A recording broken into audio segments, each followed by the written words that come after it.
누가복음 20장 9절로 19절까지 함께 교독하겠습니다. 누가복음 20장 9절로 19절까지 말씀입니다. 그가 또 이 비유로 백성에게 말씀하시기 시작하시니라. 한 사람이 포도원을 만들어 농부들에게 새로 주고 타국에 가서 오래 있다가 내가 이번에 포도원 수수를 얼마를 바치게 하려고 한 종을 농부들에게 보내니 농부들이 종을 몹시 때리고 거저 보내었느니라. 다시 다른 종을 보내니 그도 몹시 때리고 능욕하고 거저 보내었거늘 다시 세 번째 종을 보내니 이 종도 상하게 하고 내쫓은지라. 포도원 주인이 이르되 어찌할까 내 사랑하는 아들을 보내리니 그들이 혹 그는 존대하리라 하였더니 농부들이 그를 보고 서로 의논하여 이르되 이는 상속자니 죽이고 그 유산을 그에게 도록 만들자 하고 포도원 밖에 내쫓아 죽였느니라. 그런즉 포도원 주인이 이 사람들을 어떻게 하겠느냐. 와서 그 농부들을 진멸하고 포도원을 다른 사람들에게 주리라 하시니 사람들이 듣고 이르되 그렇게 되지 말아야지 하고 말하라. 그들을 보시며 이르시되 그러면 기록된 바 건축자들의 버린 돌이 모퉁이의 머리돌이 되었느니라 함이 어찌미냐. 무릇 돌 위에 떨어지는 자는 깨어지겠고 이 돌이 사람 위에 떨어지면 그를 가루로 만들어 태우리라 하시니라. 함께 서기관들과 대제 사람들이 예수의 이 비유는 자기들을 가리켜 말씀하신 줄 알고 즉시 잡고자 하되 백성을 두려워하더라. 오늘 말씀의 제목은 포도원을 맡은 농부들의 비유입니다. 포도원을 맡은 농부들의 비유. 우리나라에는 포도원이 그렇게 많지 않죠. 포도밭, 우리는 포도밭이라 이렇게 할 수 있습니다. 포도밭. 요즘에는 과거의 포도와 달리 이제 아주 맛있는 예전보다 더 개량된 포도들을 먹죠. 샤인 머스켓, 샤인 머스켓. 일반 이제 포도들은 거의 안 보이는 것 같아요, 그렇죠? 아직 또 이제는 포도는 샤인 머스켓이 아니면은 이제 포도 취급을 못 받는 생산도 거의 안 하는 것 같아요. 겁나 싸요 가격도. 네? 가격도 엄청 싸졌어요. 예, 많이 재배하니까요. 포도 가격 옛날 포도 가격 수준으로 내려올 것 같아요. 전 농가들이 예전에 있는 포도를 안 하고 이제 새로운 샤인 머스켓으로 하니까 그렇죠. 그렇다고 해서 우리나라 밭들에서 다 샤인 머스켓만 하는 건 아니고 배추밭, 고추밭 여러 가지 농산물을 짓죠. 근데 이 고대 이스라엘에서는 이 포도 농사를 짓는 사람들이 아주 많았던 것 같아요. 그래서 어떤 부자가 땅을 사서 땅을 아주 많이 사놓고 이제 포도원 큰 포도밭을 만든 것이죠. 또 한 산 하나 정도 산 것 같아요. 그래가지고 거기다가 포도나무를 심고 하는데 거기에는 주인이 돈 많은 주인이 이게 큰 넓은 땅을 사서 포도원을 만들 때에 그 주인 혼자 그 포도원을 바꿀 수가 없잖아요. 그러니까 거기에는 일꾼이 필요합니다. 그래서 이 포도원을 만든 사람이 거기에 이제 일꾼들, 농부들을 이제 농사짓도록 하고 그렇게 이제 포도원을 잘 운영을 하다가 먼 데로 어떤 여행을 하게 된 것입니다. 여행을 했는지 아니면은 또 다른 사업체가 있어서 갔는지 이 주인은 그 농부들에게 이 포도원 일을 맡겨뒀어요. 맡겨두고 이제 멀리 가서 사는데 이제 이 포도원 주인이 생각하는 것은 무엇이냐면 이제 농부들이 이 포도원을 잘 가꿔서 이제 수확철이 되면은 그 포도 중에서 일부는 그 주인에게 돌리고 나머지는 그 농부들이 다 그것을 가지고 먹고 살도록 이렇게 한 것이죠. 그 농부들이 포도원에서 일을 하는 어떻게 보면 직업이 그 포도 농부잖아요. 그러면 거기에서 농사를 잘 져서 일부는 주인에게 주고 그걸 뭐 우리는 오늘날 도지라고 하는 도지 어느 땅을 빌려서 내가 농사를 졌으면 그 주인에게 소출이 얼마를 도지를 주고 나머지는 내가 갖는 이런 경우잖아요. 예수님이 그 비유를 이렇게 말씀하시는데 그래서 그 주인이 이제 포도 수확철이 다 됐으니까 자기의 이제 종을 보낸 것이죠. 자기 멀리 있는 그 포도원에 보내서 이제 세출 포도 수확물 중에 일부를 우리에게 주시오 해서 보냈는데 이 농부들이 그거를 안 내는 거예요. 얼마 이 농사를 져서 주인에게 얼마를 줘야 되는데 그걸 안 주고 그냥 때려서 돌려보낸 거예요. 그 마땅히 그 종에게 그 종이 뭐 주인의 것을 가지러 온 거잖아요. 주인이니까 권리가 있잖아요. 근데 그 권리를 인정하지 않고 막 두들기 패가지고 돌려보낸 거예요. 나쁜 사람들이 다 있어요, 그죠? 있었던 것 같아요. 예수님이 비유로 말씀하는 건데, 그러니까 그 주인이 그 다른 종을 또 보낸 거예요. 또 보냈더니 또 때려서 돌려보낸 거예요. 안 주는 거예요. 그럼 우리도 여기서 지금 이 건물이 우리 것이 아니죠. 이 건물은 권씨 종중의 건물입니다. 권씨 일가가 자기들이 이 모아놓은 그 재산을 가지고 관리하는 건물이에요. 그래서 우리는 매월 40만 원씩 우리가 그 월세로 줘야 됩니다. 그 조건으로 우리가 여기에서 이렇게 예배를 드리고 모일 수 있는 것이죠. 이거를 안 주면은 쫓겨날 수 있는 것이죠. 법에 의해서 쫓겨날 수 있는 거예요. 그런데 이 농부들이 그렇게 마땅히 줘야 돼서 안 주니, 그래도 주인이 좀 참은 것이죠. 이 두 번씩이나 그 사람들이 안 보내. 다른 종을 또 보냈어요. 세 번째 종을 보냈는데, 이번에도 또 두드러 패가지고 돌려보낸 거예요. 이 주인이 생각을 많이 했겠죠. 그러다가 이제 네 번째로 생각하기를, 이제는 내가 사랑하는 아들을 보내야 되겠다.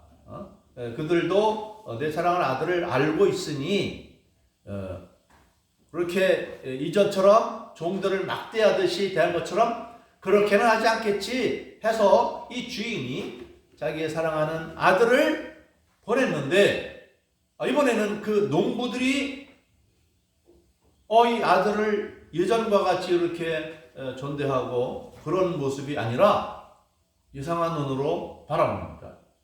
이상한 눈이란 어떤 눈일까요? 이 사람은 그 주인의 상속자다.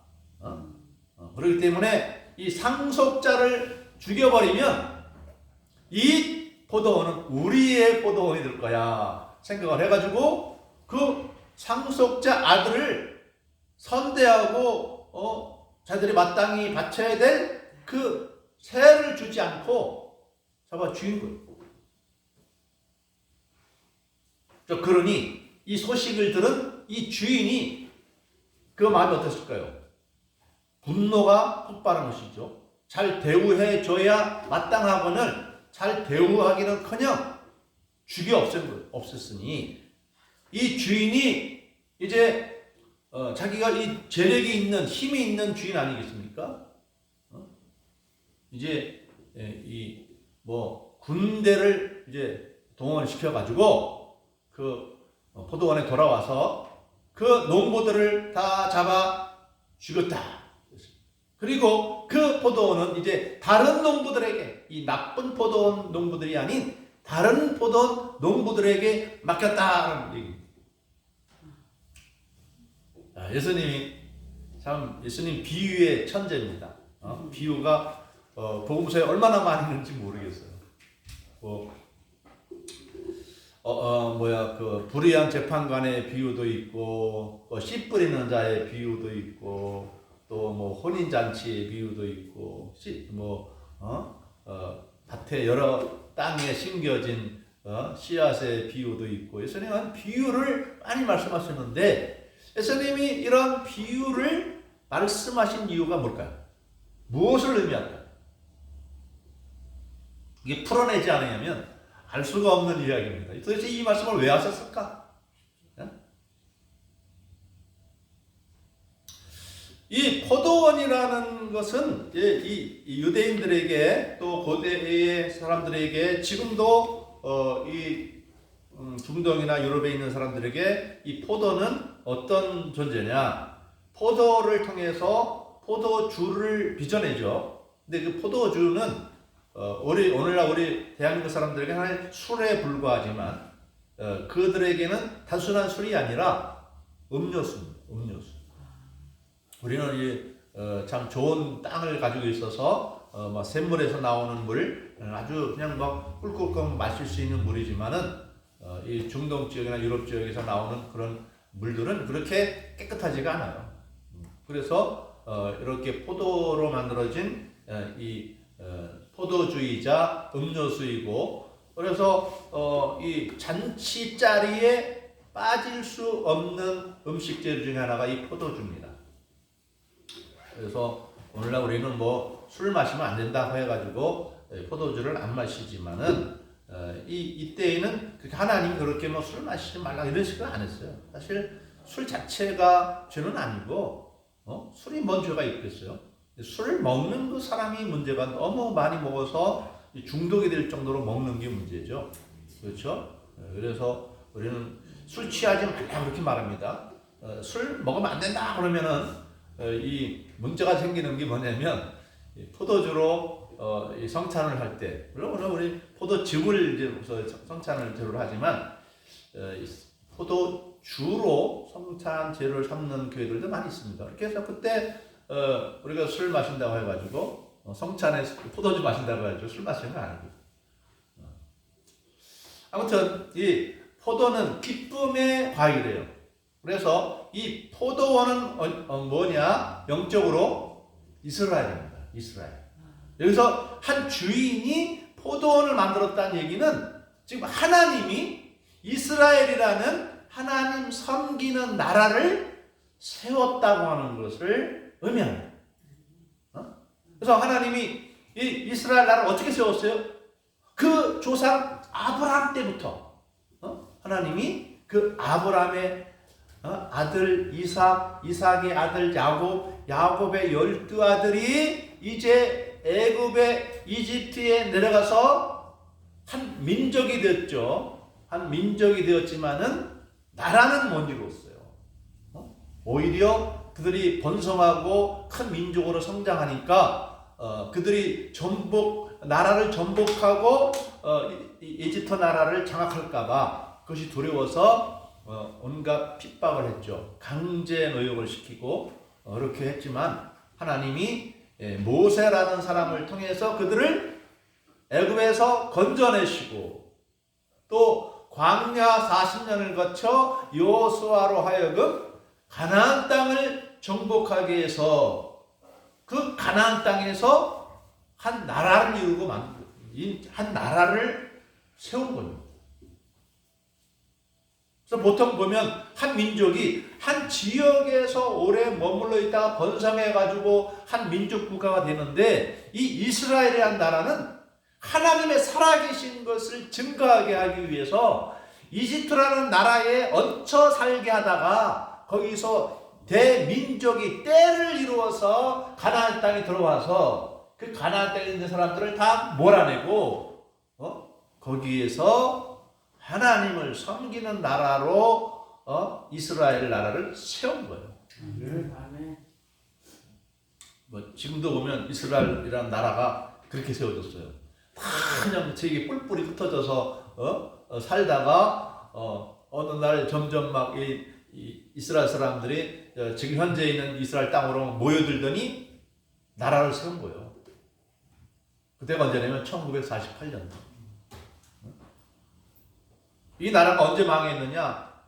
AD 70년, 서기 70년에 망해가지고 다 세계에 흩어져서 떠돌아다니다가 다시 모여 해가지고 지금 이스라엘 사람들 그 땅에 다시 모인 거예요. 다시 모여가지고 여기 우리나라야 해가지고 나라 만든 거예요.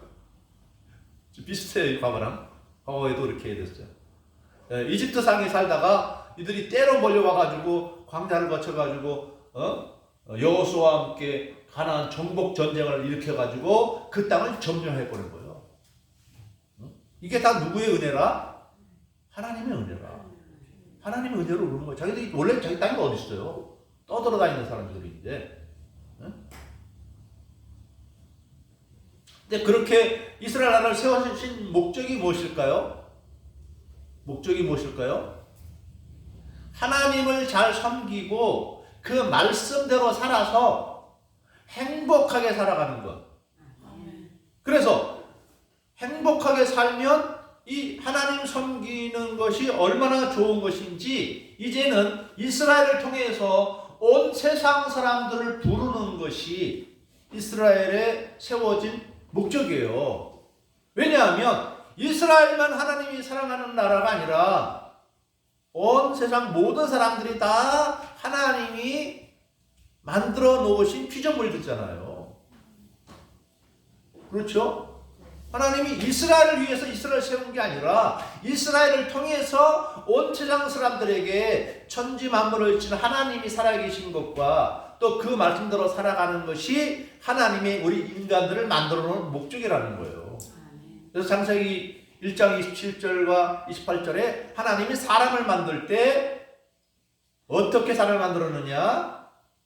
하나님의 형상을 따라 사람을 만들었어요. 하나님의 형상을 따라 살아가는 것이 어떻게 살아가는 것이냐? 하나님 섬기면서 하나님 말씀에 순종하며 살아가면 하나님 형상이 이루어지는 거예요. 그런데 하나님을 외면하고 자기 마음대로 살아가면 자기의 생명이 자기 것인 줄 알고 자기 인생이 자기 것인 줄 알고 자기 마음대로 살아가면 어떻게 살아가야 되느냐? 지지고 볶고 싸우고 응? 죽이고 죽고 이렇게 살아가요. 하나님 없이 살아가는 이 세상 사람들 어떻게 살아가요? 욕심을 따라가 살잖아요. 탐욕을 따라 살잖아요. 이기적으로 살잖아요. 그러면 서로 죽이고 죽고 자기 속에는 오른 대로 살아가는 거예요. 남자가 결혼하고 여자가 결혼하고 어떻게 이게 있을 수 있어요? 동물하고 결혼하고 이런 게 왜 일어납니까? 이게 하나님 형상입니까? 마귀 형상이죠.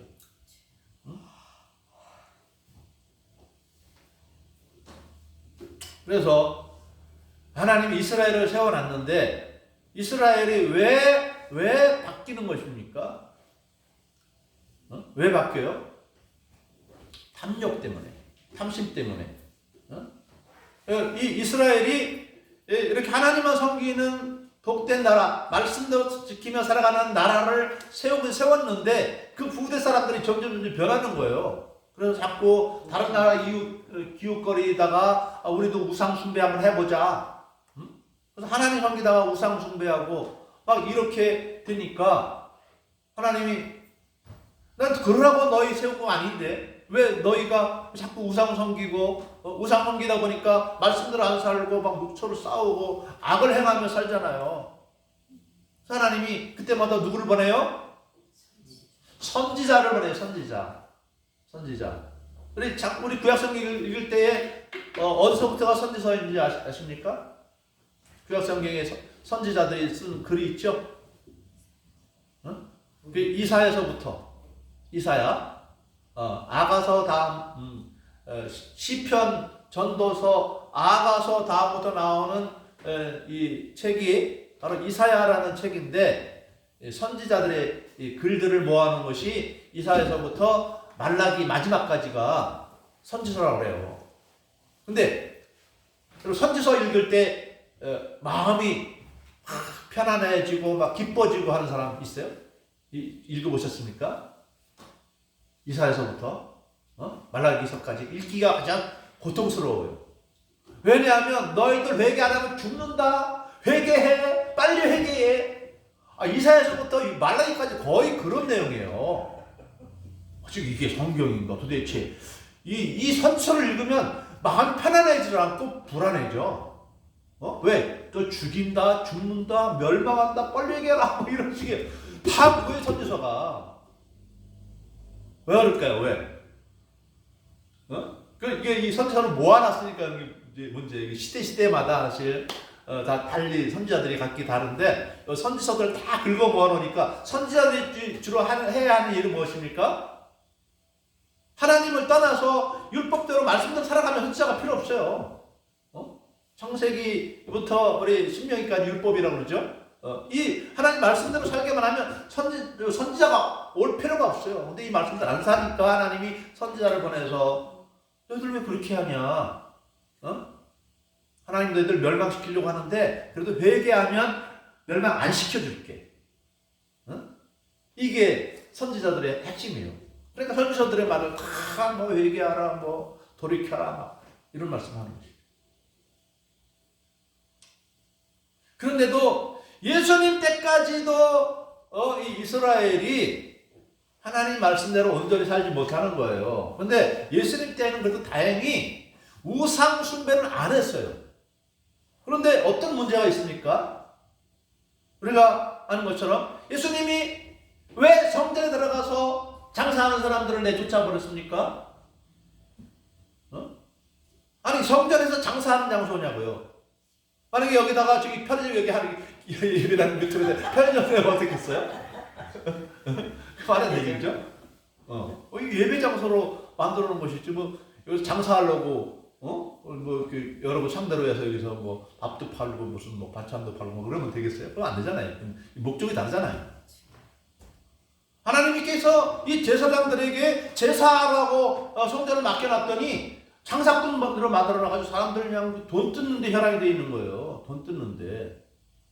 어쩔 수 없이 제물을 필요로 하는데 그 제물을 가져와서 뭐 소나 양이나 비를 가져와서 이 제물을 바쳐야 되는데 거기다 팔면서 자기네 성전 안에서 파는 것은 받아주고 다른 데서 가져오면 안 받아줘요. 근데 성전에서 파는데 그냥 막 다른 일반 외부에서 파는 것 2배로 막 받는 거예요. 그 나머지 뭐예요? 나머지 장사꾼이 먹고 제사장이 먹는 거예요. 제사장이 제사에는 관심이 없고 뭐에만 관심이 있어요? 장사꾼이 나오는 여기만 관심이 있는 거예요. 그거 가지고 뭐예요? 하나님 섬기는 일에 쓰나요? 자기 권력과 자기 부귀 영광을 쓰는 것이죠. 정당하지 못된 것을 거둬들이죠. 그리고 회당에서 하나님 말씀을 가르치는 이 서기관들, 랍비들이 세워졌어요. 그 랍비들이 하나님 말씀을 올바르게 가르쳐야 되는데 올바르게 안 가르쳐줘요. 그래서 예수님이 이 땅에 와서서 안식일 날 병든 사람 고쳐서 안식하게 해줬더니 그게 죄라는 거예요. 엉뚱하게 없으면 엉뚱하게. 안식일 날에 예수님이 환자 38년 된 환자를 고쳐주면서 너 네 자리를 들고 걸어가라 이렇게 했어요. 자기가 누웠던 자리니까 자기가 들고 가야죠. 뭐 어디다 버리고 갑니까? 그래서 그 들고 자기가 누웠던 거 이제 고침받았으니까 이제 들고 이제 집으로 가는데 이 랍비들이라는 사람이 붙들고 하는 말이 안 시키는데 왜 그거를 들고 가느냐는 거예요. 들고 가지 안 들고 갑니까? 버리고 갑니까? 쓰레기 되게? 그러니까 예수님이 38년 된 병자를 고쳐줘서 그 병자가 이 건강해지니까 진짜 안식하게 된 거 아니에요? 그게 안식이죠. 그런데 너 왜 일을 하느냐? 그 너에게 단을 들고 가게 한 그 사람이 누구냐? 오히려 예수님을 정죄한 거예요.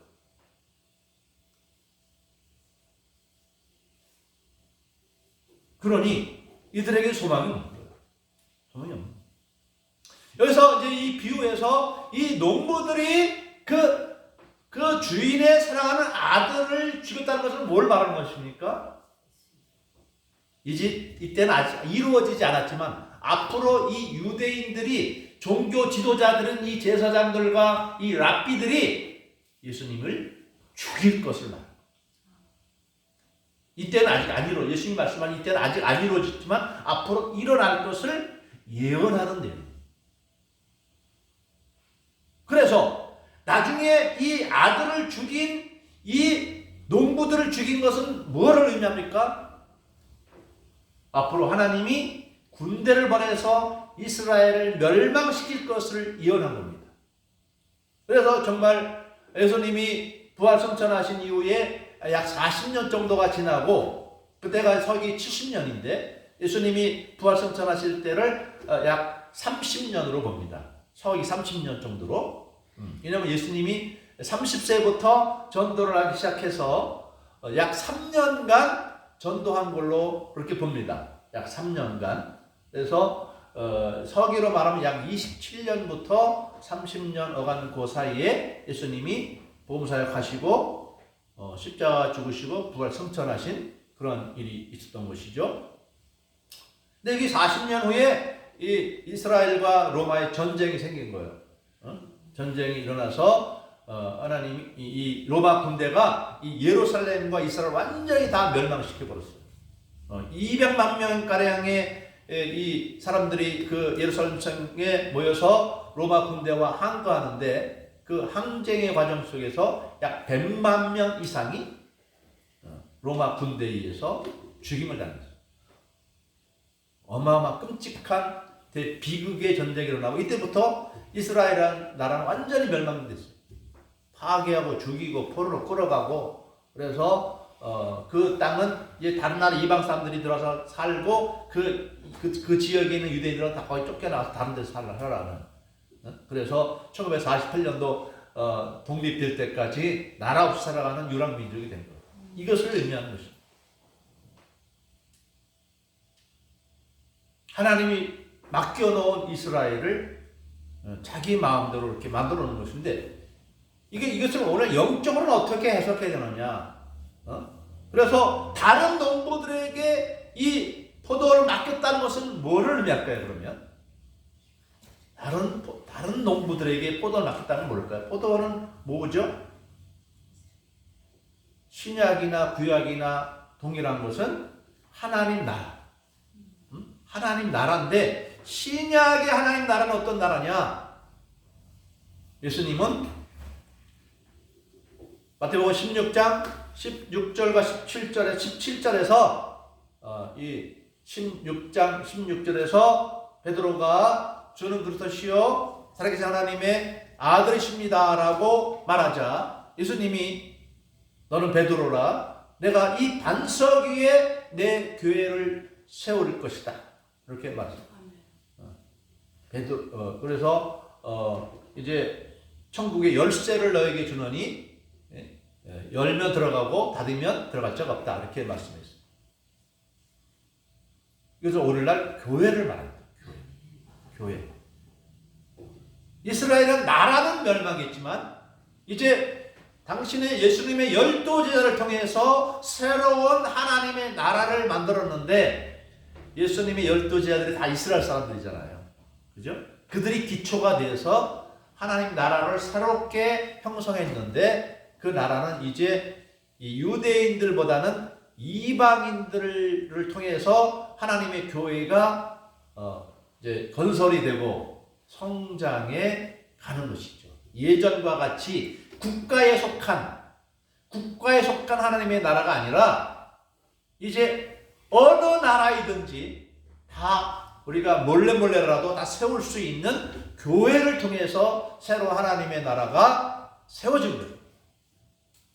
그런 이 교회를 통해서 우리가 복음을 듣고 생명을 얻고 우리는 교회라고 하는 포도원에 속한 포도나무들입니다. 우리는 포도나무들이에요. 하나님의 기쁨이에요, 우리가. 왜? 하나님을 경외하며 하나님 말씀대로 살아가기 때문에.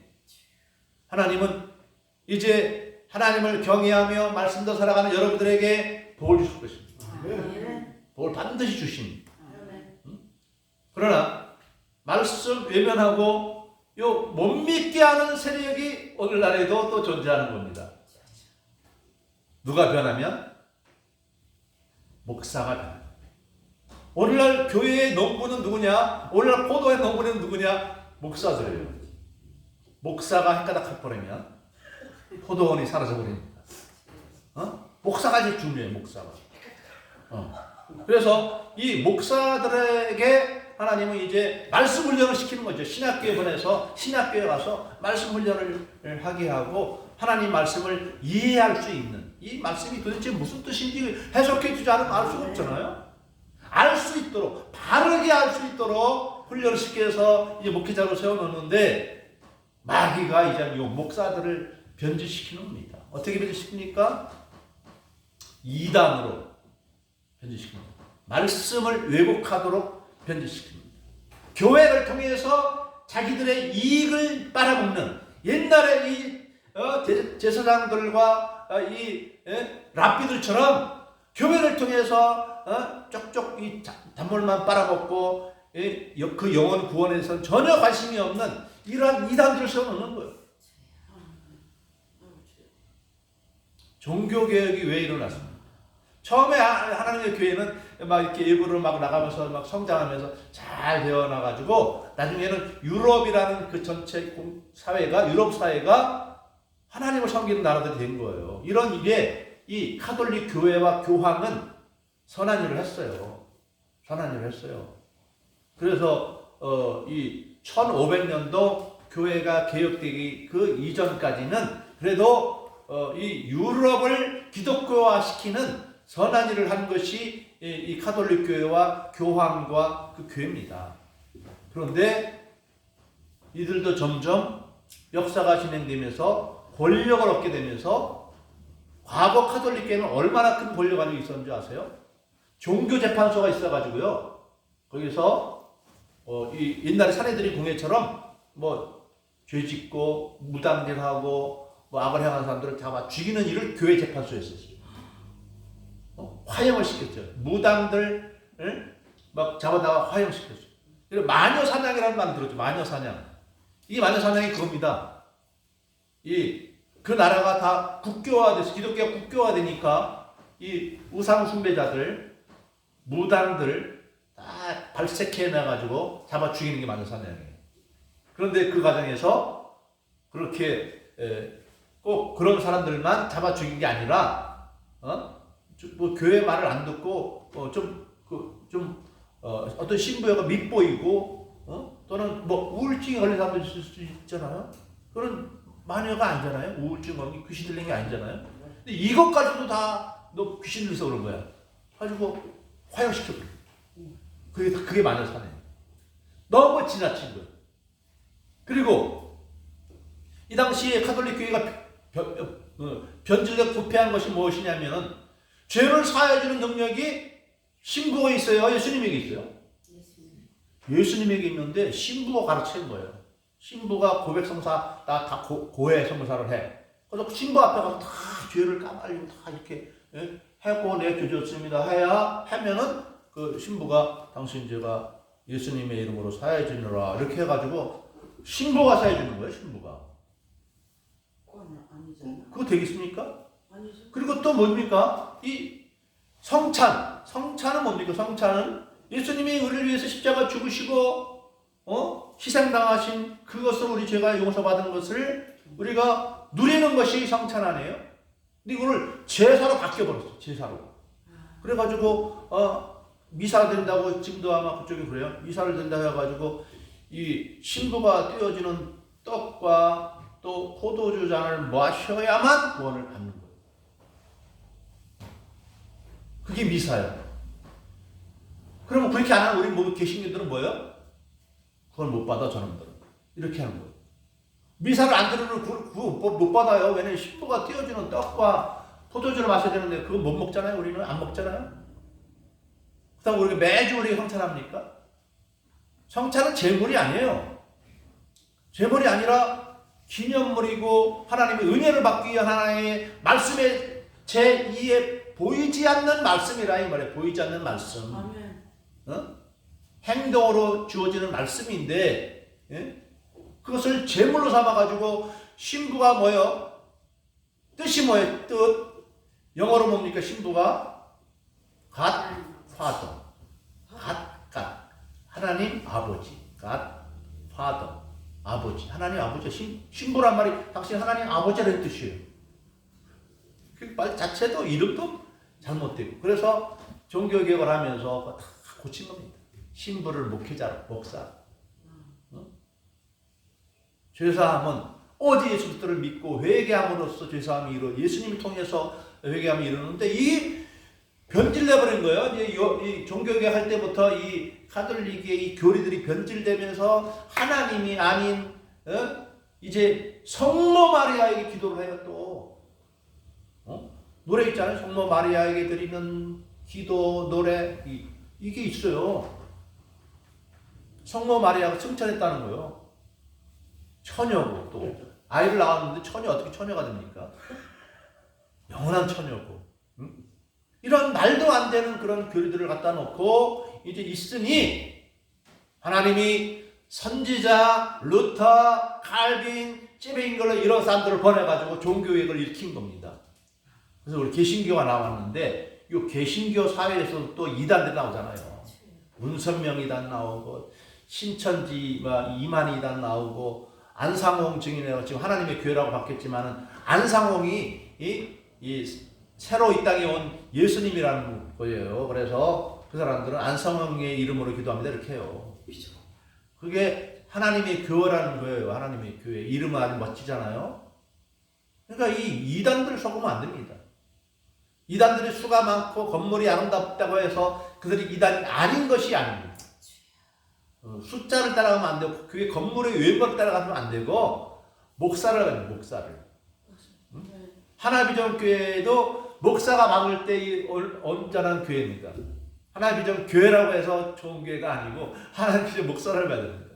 여러분은 올바른 목사를 따라가야 여러분이 살고 우리 목사들은 여러분을 위해서 있는 것, 성도들을 위해서 있는 것입니다.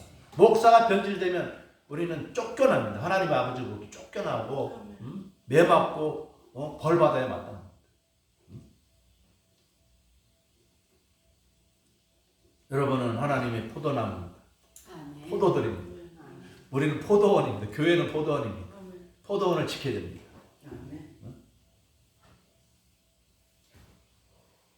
우리는 하늘나라를 세워가는 군사들입니다. 우리가 나아가서 복음을 전해서 하나님 나라가 백성들이 많아야지 하나님 나라 늘어나잖아요. 하나님 나라 빼앗기면 안 됩니다. 여러분이 변질되면 안 돼요. 세상 만물을 지으신 하나님의 목적은 하나님을 경외하며 서로 사랑하는, 그래서 죄와 슬픔과 죽음이 없는 나라를 만드는 것이 하나님의 목적이고, 그 목적을 위해서 우리는 부름받은 하나님 나라 백성들입니다. 이 역할을 감당해야 됩니다. 이제 우리가 힘있게 우리 자녀들에게, 우리 주변 사람들에게 전도해서 저들도 하나님 나라 백성 되게 만들어야 됩니다. 마귀에게 빼앗겼던, 마귀를 따라가고